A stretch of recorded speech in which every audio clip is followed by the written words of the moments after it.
Welcome to Wizards of the Tower. Roleplay. In this episode, we're going to be talking about dwarves.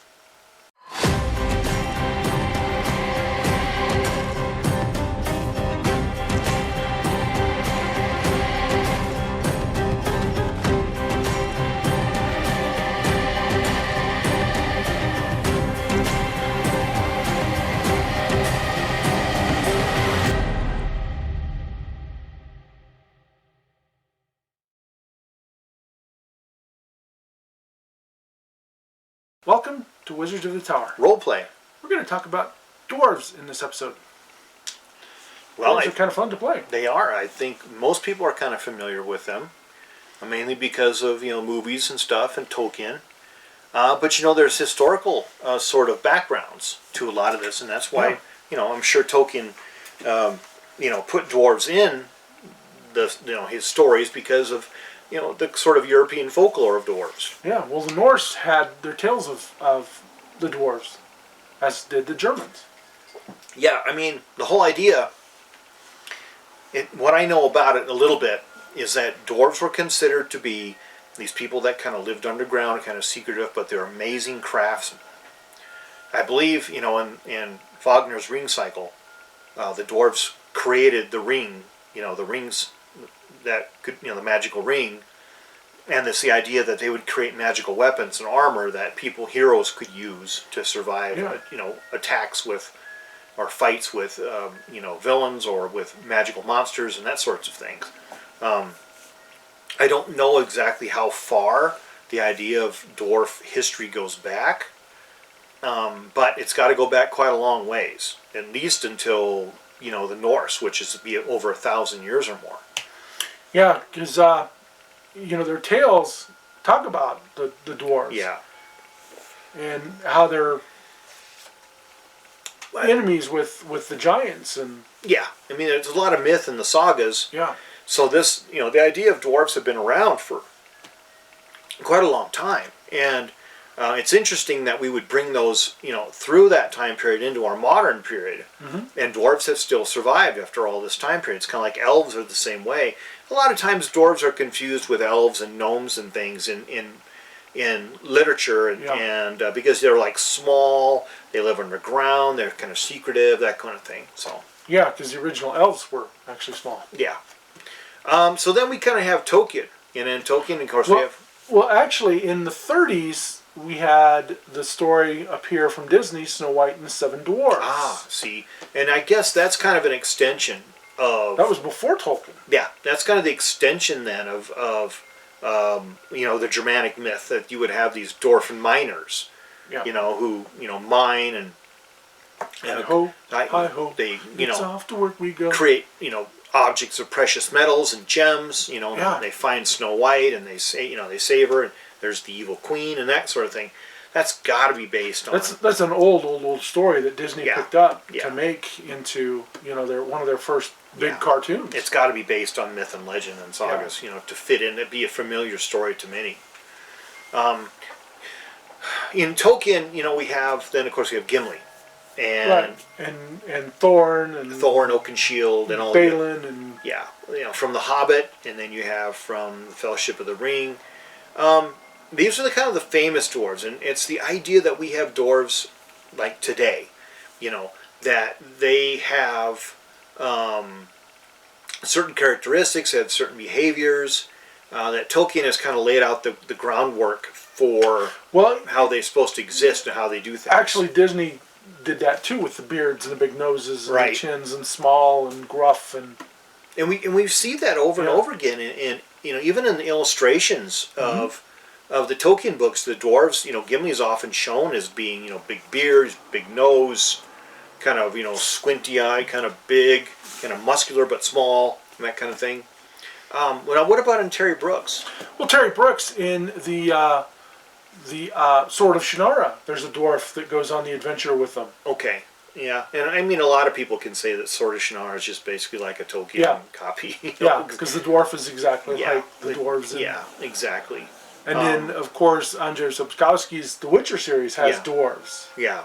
I don't really remember. I mean, I read a lot of those books, but I don't really remember anything specific about them.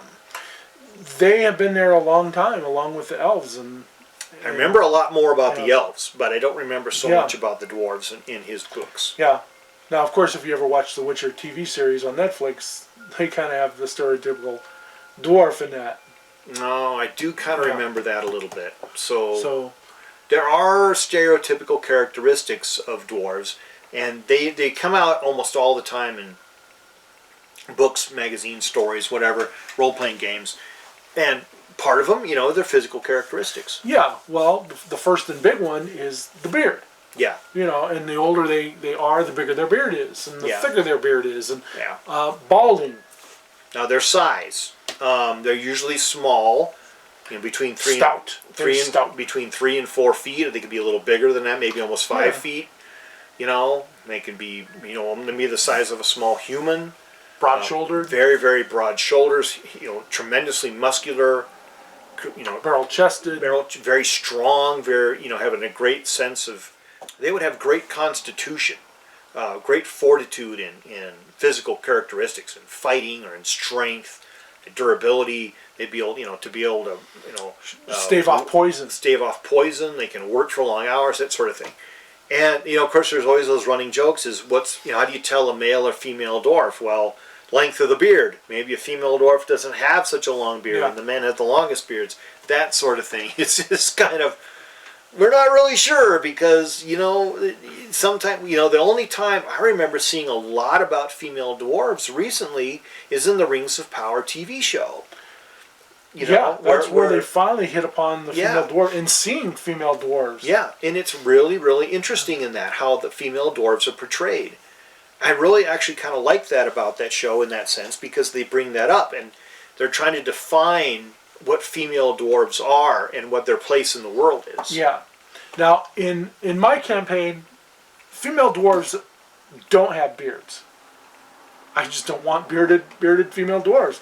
Now, they might have hair that comes down a little bit further, but they don't have beards, and they're actually considered attractive in their own way. Okay. Whether their nose is a little bit bigger, their ears are a little bit bigger, but they're considered an attractive, for the male, and they're actually a lot of times in dwarven society, the female is highly protected because there's 4 or 5 male dwarves for every female. It seems really weird that would be the case, and it seems like in dwarven society there's more male dwarves than female dwarves, and then there's very few dwarven children for some reason.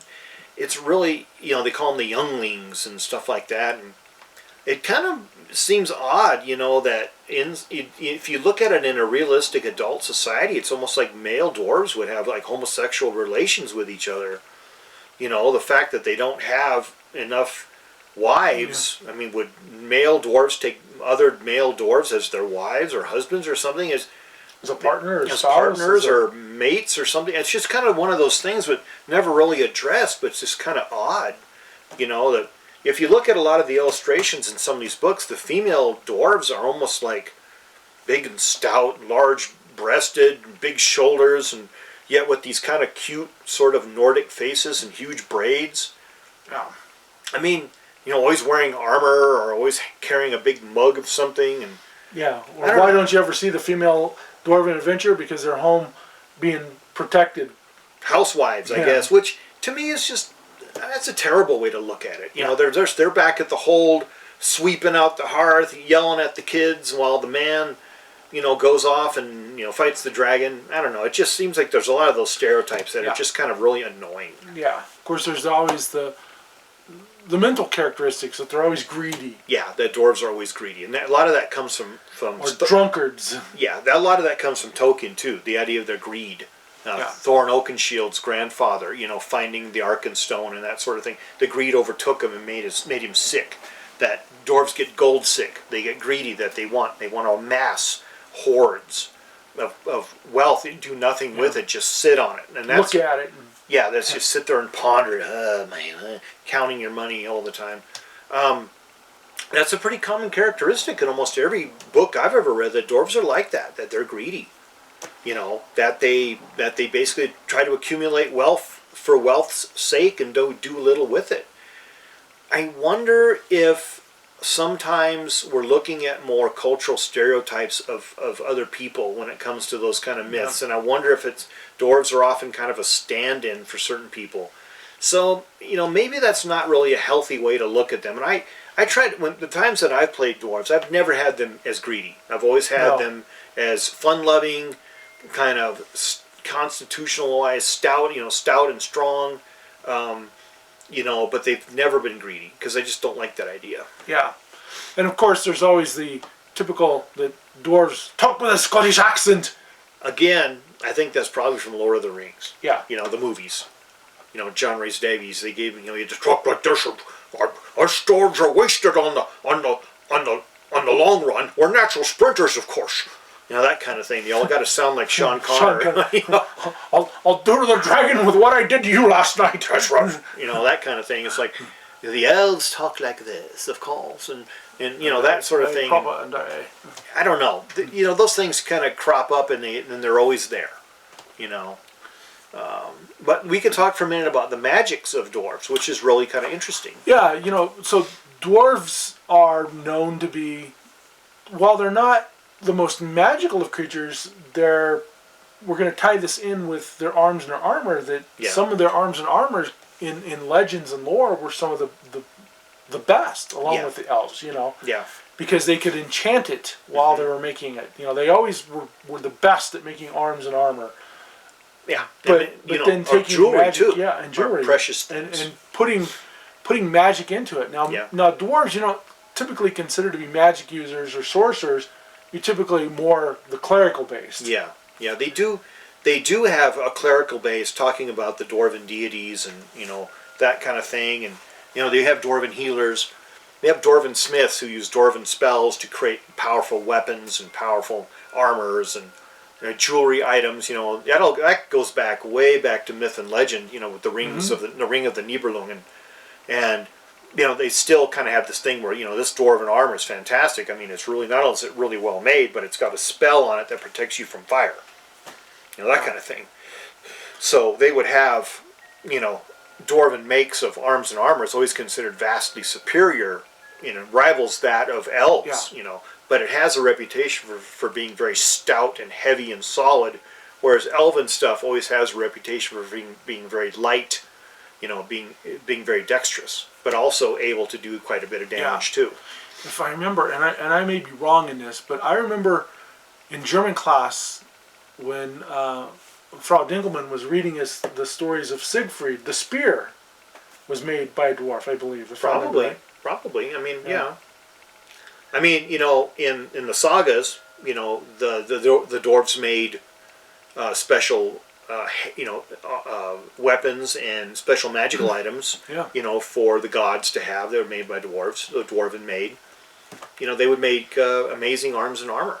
They would also create their holds, their big, their area, their dwarven fortresses. That would be under the mountains usually. Yeah, under a mountain in caves. They would be considered to be almost impregnable. That you would try to get into a dwarven hold, break down the giant stone and iron and wood doors, and that sort of thing, and trying to get into those holds. And the holes would be just enormous labyrinths that went down because they're hundreds of feet, because they mine and they settle down in there. Yeah, there was a game that I played called Dragon Age, and there's some books, and the dwarves, when they came out of their holds, feared that they would fall into the sky. So they were when they did come out, they were fearful, but then they would just be in awe of the sky and the forest. But they had this fear that when you're underground, you're safe, but if you come out, you would fall into the sky. Oh, fall up. Oh, because they didn't have any ceiling. Yeah. Oh, that's really interesting. Yeah, it was kind of an interesting take on that. And it was kind of fun. I remember when you were playing that game, and he always had the dwarf, and he was always expressing his different opinions about stuff. They're highly opinionated about everything. Yeah. Opinionated dwarf. Yeah. But their holds, usually you consider them to be underground in these big, huge, massive places where they hoard their gold, but they also have these forges deep in the mountain. Yeah. Which kind of makes you think, why is a forge deep in the mountain? They got to have oxygen to spew out all that. So there's got to be air spots. I think for that it's stuff just to take out. basically, they're being secretive. Yeah. They're being secretive and they're hiding. in their holds making these magics and these weapons and armors, away from the prying eyes of people, so no one can like rob them or something like that. And of course, you've got the food and the drink, and of course, everyone always thinks dwarves are munching on mushrooms because mushrooms grow in the dark. And their drinks are like mushroom beer. Dwarven ale is supposed to be so powerful that one sip will knock you off your chair and make you black out and that kind of stuff. And their food is considered, very simple, very workmanlike, but good, very good, very very filling. But it would be occasionally made from wild boar or something, something that they could raise, or goat, something that they would raise, down, in their mountains, or even above their mountains, because you can't always, you can't always have a dwarven hold all in the mountain. They've got to have spots outside of it where they do their trade. Because even in Tolkien's, in Erebor, there's.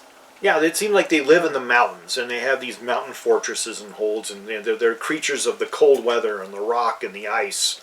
This jungle dwarves. Well, I can't really imagine that. I mean, it's just because of the way we think of them. I just can't really imagine jungle dwarves. But their holds would have, spots where they could do the trade outside, and some people would live out there, and maybe humans would intermix with them and live. But their food and drink, they would have great celebrations when they drank and have food. Now, in my own world, Tom likes to talk about the drink. There's a famous drink that I have in mind called Mithril Stout. Mithril Axe Stout.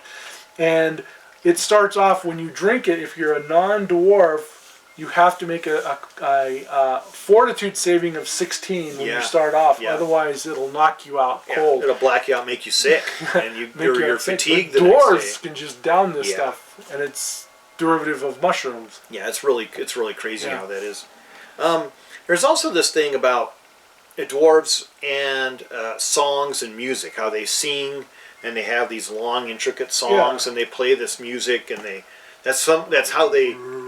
Yeah, the Misty Mountain song, and or then there's hi ho, it's off to work we go. That's one way that they're able to, pass knowledge on from generation to generation is through their songs and their music, which is considered kind of simple music, but very kind of haunting and melodious.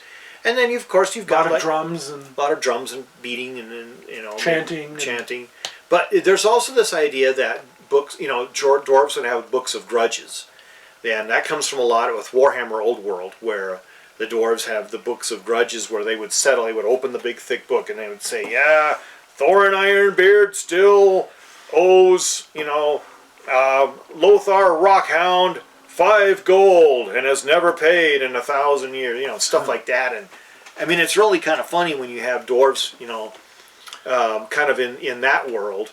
How you have the Dwarven Slayers, and you have Gotrek and stuff. And I've read a lot of Gotrek and Felix books, and the dwarves are always in there that portrayed that certain way. Now, here's an interesting kind of off-take on the songs and music. There is a band that we like called Windrose. Windrose, which is a Dwarven metal band. Dwarven metal band.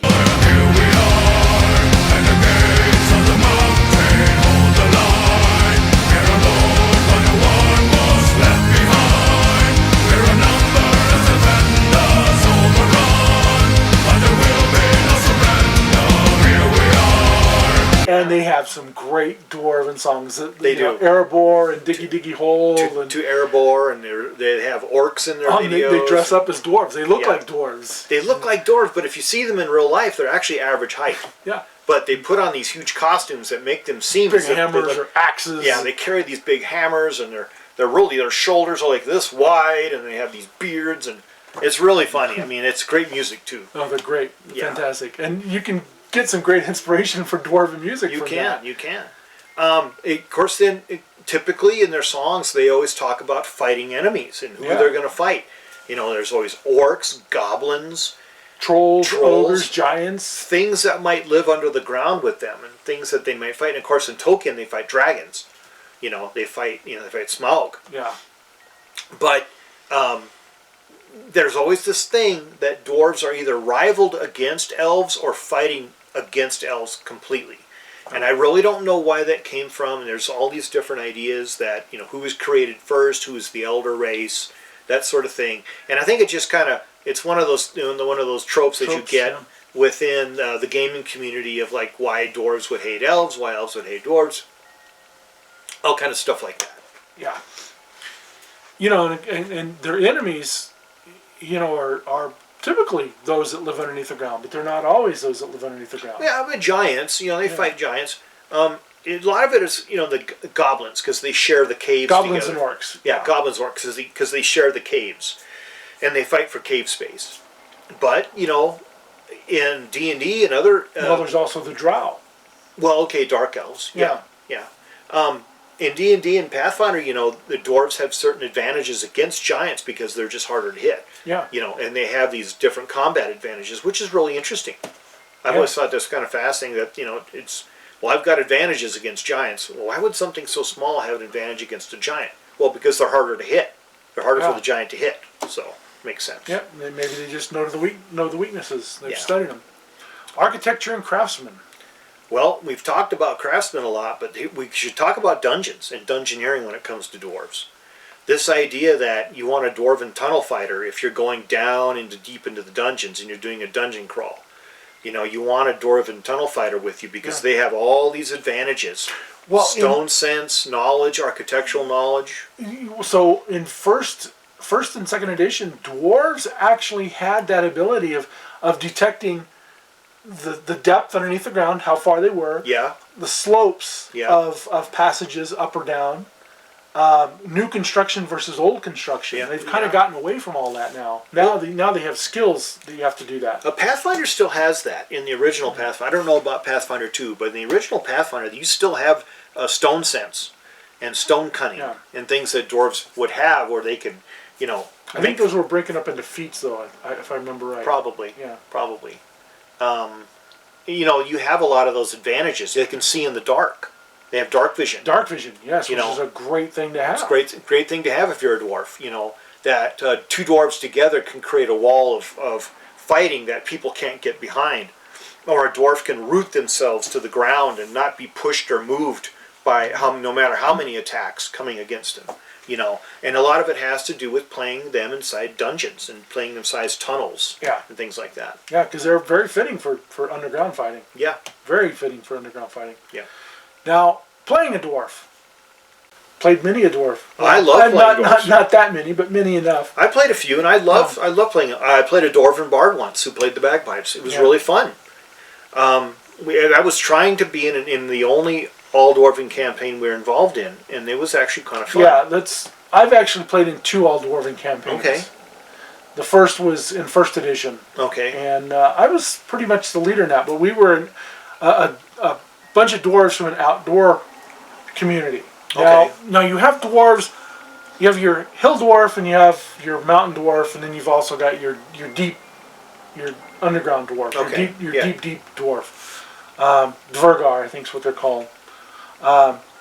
And each one is slightly different. You know, your hill dwarf is taller than your mountain dwarf, but your mountain dwarf is darker and stouter. And so you have these veritables. Yeah. And that's all based upon first edition. They kind of got away from that in the other editions where you were a dwarf. You didn't have hill dwarf, mountain dwarf, and Dvergar.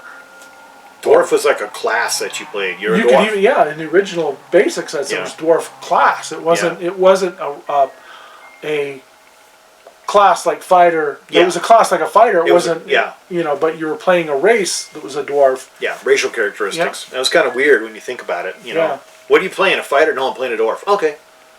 What, a dwarf? What? Yeah. Well, a dwarf. I mean, you're good at certain things. You're not good at certain things. Yeah. You know. So.